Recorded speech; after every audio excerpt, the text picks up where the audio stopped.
से चल दिया जुलाई में, और इसने अनुमति मांग दिया था श्रीलंका से कि हम आपके यहाँ आके डॉक करेंगे। और ये इसी बीच यहाँ पे खबर आई थी कि ये 11 अगस्त से 17 अगस्त तक श्रीलंका के सबसे निचला बंदरगाह जो हम्बनटोटा है वहाँ पे ये डॉक करेगा। और यहाँ पर ये हम्बनटोटा बंदरगाह पर रिफिलिंग करेगा, अपने सामान वगैरह को भरेगा, रेस्ट करेगा, और ये 11 से 17 अगस्त तक यहाँ रहेगा। एक्चुअली हम्बनटोटा जो बंदरगाह है वो श्रीलंका का निचला बंदरगाह है, और उसे श्रीलंका ने चाइना की कंपनी को लीज पे दे दिया था। तो यहाँ पर चाइना का डोमिनेंस थोड़ा बढ़ गया, लेकिन ये श्रीलंका भारत से काफ़ी करीब होने की वजह से दोनों साइड से ये भारत के लिए खतरा हो गया, क्योंकि भारत के साउथ में ये वाला एरिया अगर आप ध्यान से देखेंगे ना तो यहाँ बहुत बहुत इंपॉर्टेंट चीज़ है जिससे कि भारत को इससे खतरा महसूस होने लगा था। आप देखिए ये श्रीलंका है यहाँ पर, और श्रीलंका से यहाँ जस्ट थोड़ी सी दूरी पे अगर हम देखेंगे तो यहाँ कुडानकुल्लम परमाणु रिएक्टर है और यहाँ कलपक्कम परमाणु रिएक्टर है। तो हमारे दो दो परमाणु रिएक्टर के पास आकर कोई इतना भारी भरकम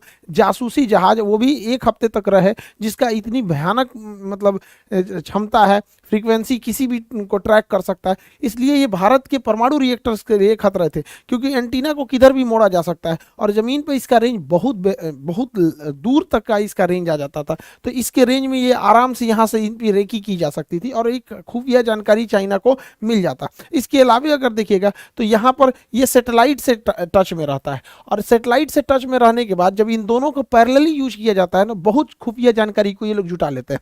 सैटेलाइट किसी एक एरिया को जाके वो वर्टिकल देखता है, इस तरह से ऊपर से देखता है, और ये साइड से अगर देख लेगा तो डाटा काफ़ी क्लियर हो जाएगा। नीचे हमारे 6 बड़े बंदरगाह थे यहाँ पर, आप देखेंगे यहाँ से मंगलौर है, कोच्चि है, यहाँ पे एन्नौर बंदरगाह है, चेन्नई बंदरगाह है, विशाखापट्टनम बंदरगाह है, ये सब इसके रेंज में आ जाते थे। और बंदरगाह जो होते हैं बहुत बड़े होते हैं, इसमें अलग अलग टर्मिनल होता है, ऐसा नहीं कि जहाज ले आके लगा दिए। जैसे देखिए यहाँ पे कुछ जहाज खड़े हैं, ये अलग टर्मिनल है, ये एक अलग टर्मिनल है, यहाँ लगाएंगे तो एक अलग टर्मिनल हो जाता है, यहाँ अलग टर्मिनल है, उस तरह से देखेंगे तो यहाँ अलग टर्मिनल है। तो बंदरगाह के पास जहाज ला देना बड़ी बात नहीं होती, जहाज तो बस यहीं तक ला सकते हैं पानी वाली जहाज का। उसके बाद उस बंदरगाह जो होता है वहाँ के कैप्टन अब उस पर चढ़ते हैं ताकि वो किस टर्मिनल पे ले जाना है लगा सके। तो ये छोटी छोटी जानकारियों को भी वो इकट्ठा कर सकता था कि किस तरह से कम्युनिकेशन करते हैं, क्या कोड होता है, कितना यहाँ पर फ्यूल कैपेसिटी है, क्या चीज़ है, मतलब टोटल अगर आपका डाटा ही लीक हो जाएगा तो पता चल ही जाता है यहाँ पर। और बंदरगाह काफ़ी सिक्योर, देखिए बंदरगाहों के पास अंदर जाना काफ़ी मुश्किल होता है, यहाँ पे इतने छोटे एरिया में ये जहाज़ों को डॉक किया गया है। तो इससे हमारी बंदरगाहों की भी सुरक्षा पर सवाल उठ सकते थे। साथ में श्रीलंका के यहाँ होने की वजह से हम लोग का जो सैटेलाइट छोड़ते हैं, चाहे वो विक्रम साराभाई जो और सतीश धवन प्रक्षेपण केंद्र, मेनली जो श्रीहरिकोटा के पास सतीश धवन प्रक्षेपण केंद्र है, यहाँ से हम लोग अपने सैटेलाइट को लॉन्च करते हैं।